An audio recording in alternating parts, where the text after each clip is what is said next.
as toddlers. Stop looking at the ground, you coward. December of 2025, an Oakland County courtroom in Michigan. A doctor stood at a sentencing hearing, facing 31 counts of sexual misconduct. He had pleaded no contest. The judge was about to speak.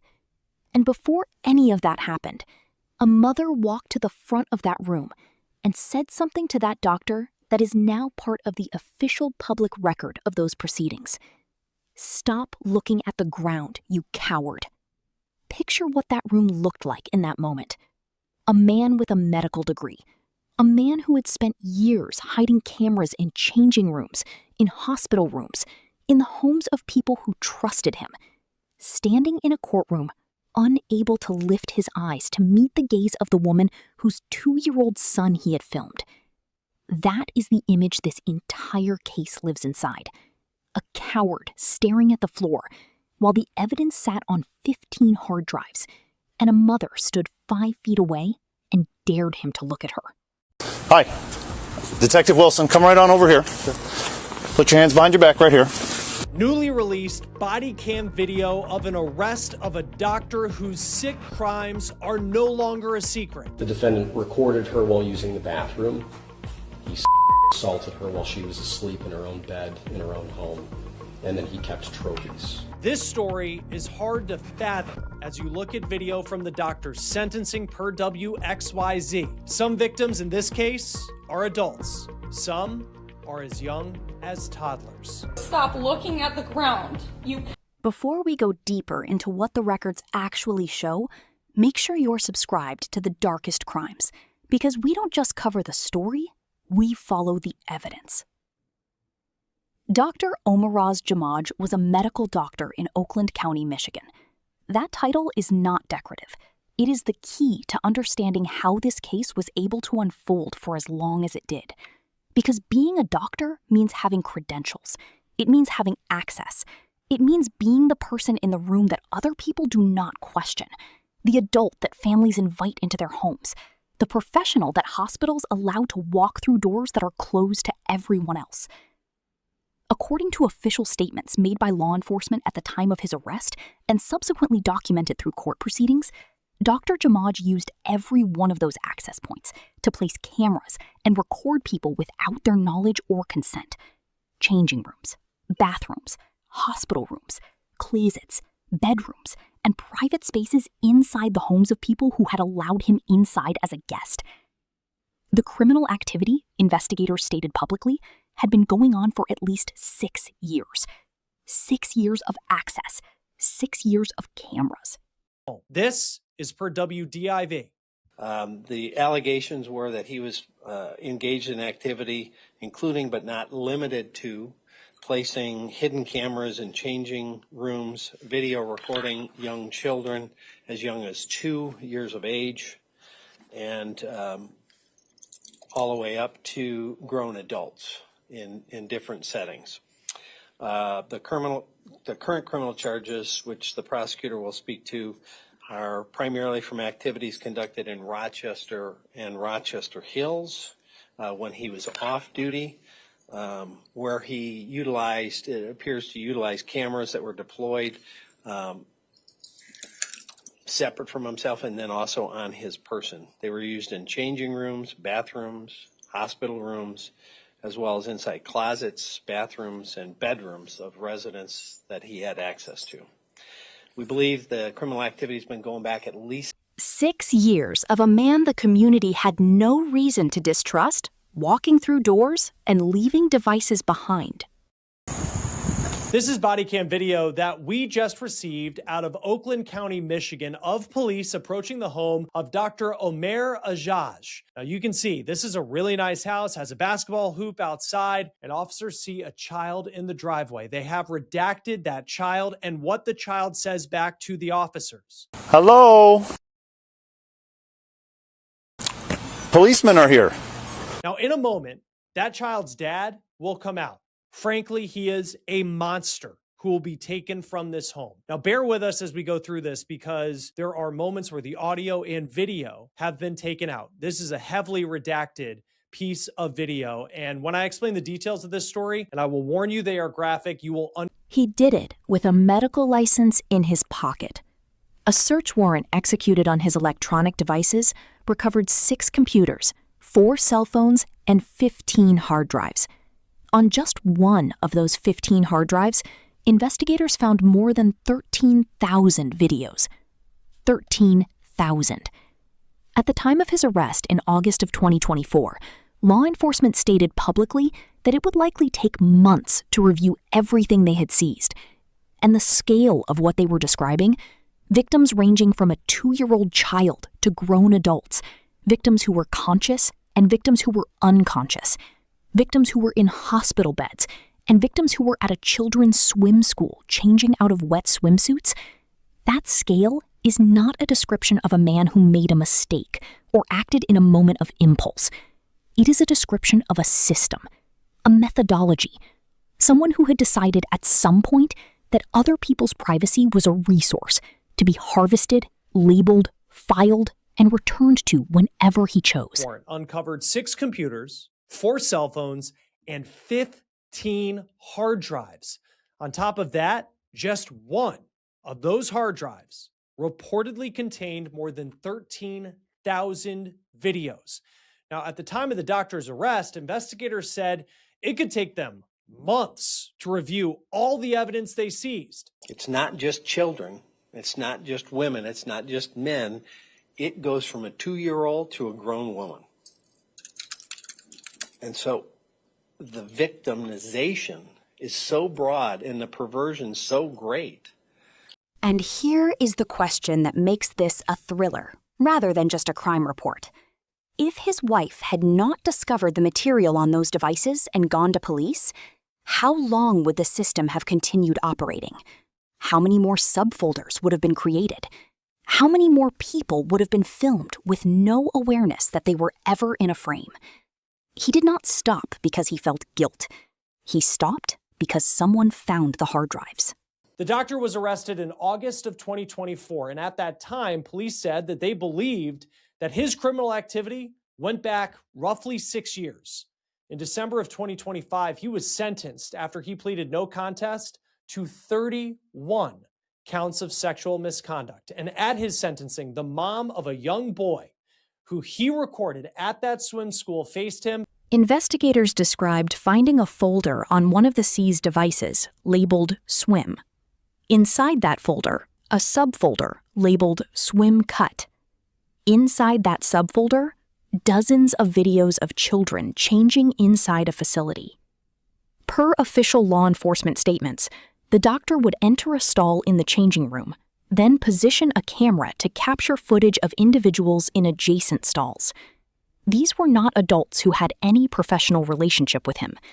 These were families at a swim school, parents and children after a class, doing something so ordinary, so completely outside any context that should involve surveillance, that the violation of it is almost impossible to hold in a single thought.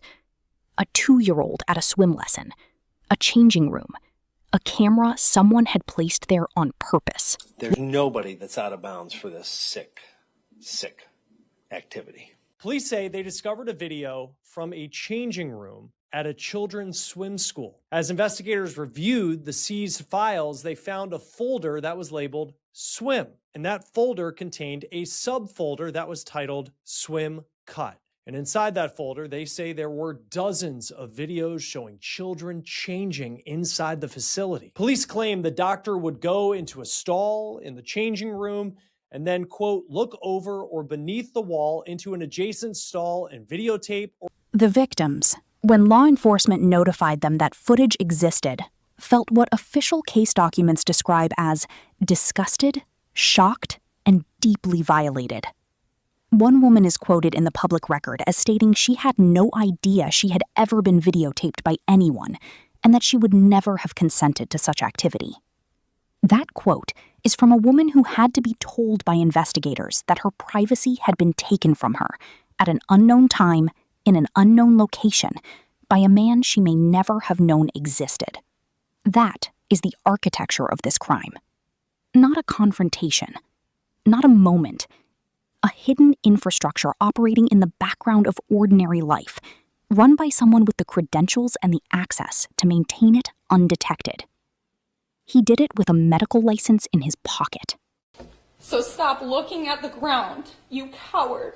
Look up and look me in the eyes. I address you. Because you had that audacity when you decided to wander into Goldfish Swim School, turn on a camera, place it upwards looking into that 2-foot space that was at the bottom of those changing rooms, and then sit there for God knows how long just recording the moms, parents, dads, aunts, uncles, grandmas, and their kids as their kids were literally changing out of their wet swimsuits. So look at me when I speak to you. If you have any kind of that courage or that sense of being the greatest thing that's ever happened and that you will never get caught and you will never do any wrong. Or you can stare at the ground and twiddle your thumbs because you know that you're done. And then she told the court something that does not exist in any charging document or sentencing guideline. She described what the 14 months between his arrest and his sentencing had actually done to her life and to her son's life. She described collapsing in a school hallway when she received the call from a sergeant informing her that she and her son had been identified in footage from the swim school. I identify myself, Your Honor, and my son was the hardest day of my entire life. The evening prior, while at work at a high school, as a high school athletic trainer in Rochester Community Schools, in the community where the Goldfish Swim School resides, I got the call from Sergeant Allen telling me that they think they have identified me in one of the videos that was taken of my son and I at Goldfish Swim School. In the middle of a varsity basketball game, I collapsed in the hallway, and my school resource officer, who I had never actually gotten to speak to yet because he was new, had to help me get back on my feet and help me take just a few minutes and then pull my together to get back in and do the job that I promised to do for my student athletes, which is just to keep them healthy and safe. I think this moment was the worst of all because I felt completely alone, and that although I keep other people's kids safe, I realized that in that moment that I could not keep my own son safe from an evil, sadistic, narcissistic pedophile like this guy. Because I knew in my... She was working at the time, a varsity basketball game. She collapsed on the floor, and a school resource officer she had never spoken to before had to help her get back up. She went back to work. She finished the night. Because she had student athletes depending on her, and because people who have been violated without warning do not get to stop the world while they process it. They have to keep going. And she did. But after that night, nothing about the ordinary geography of daily life felt safe in the same way it had before. After identifying myself, my world spun out of control. I was seeing black, not red, but black, because the rage and anger that I was feeling was something that I had never felt in my entire life. Over the next few weeks, I was having nightmares that would wake me up with me screaming and sweating uncontrollably. I started to have panic attacks randomly throughout the day. I couldn't go to stores, and I was only doing online shopping for things like groceries because I was afraid that every person that looked at me might have had a camera. I couldn't go into changing rooms. I couldn't even change at work into game day clothes from just practice and taping clothes, or from just regular clothes into even warm clothes outside for spring sports. I was spending all hours trying to find somewhere that I felt safe to change in my school. In the women's coach's office, in a locker room, there are 2 doors that would usually close me off from every other person while I changed. I was so comfortable there, I even pumped while I was breastfeeding. And now this was somewhere that was not my own bathroom. It was not my own home or my locked bedroom in my own home with the door shut and locked, even though I was just there with my husband and my son. She developed acute post-traumatic stress disorder. She was put on medications. She could not enter changing rooms. She began doing her grocery shopping online because the possibility that any person looking at her might have a camera became a thought her brain could not turn off. Her toddler, who did not understand any of what had happened, began having panic attacks, triggered by watching his mother cry. She told the court she was there not only for herself and her son, but for every parent and every child who had been filmed and who either could not identify themselves or could not find the words to stand in the same room as the man who had violated them. She was speaking for all of them. And the court has gone above the guidelines because the court feels that this individual is a predator beyond all belief, and this court feels that he would never amend his ways even after serving time with the Michigan Department of Corrections. At the time of his sentencing, the Oakland County Prosecutor's Office said the investigation remains ongoing into other. The sentencing hearing transcript and official charging documents from Oakland County, Michigan are accessible through the Michigan court system's public records portal. Read the charging language on all 31 counts. Read the description of what each category of offense represents. And then answer this in the comments. The prosecutor said more charges in other jurisdictions are possible. If that turns out to be true, what does it tell us about the gap between the credentials a person holds and the access those credentials provide to people who have no reason to look closer? If this kind of evidence-first analysis is what you are here for, like this video, share it with someone who follows these cases, subscribe to The Darkest Crimes, and turn on notifications. We follow the evidence, every time. And on this one, the counting is not finished yet.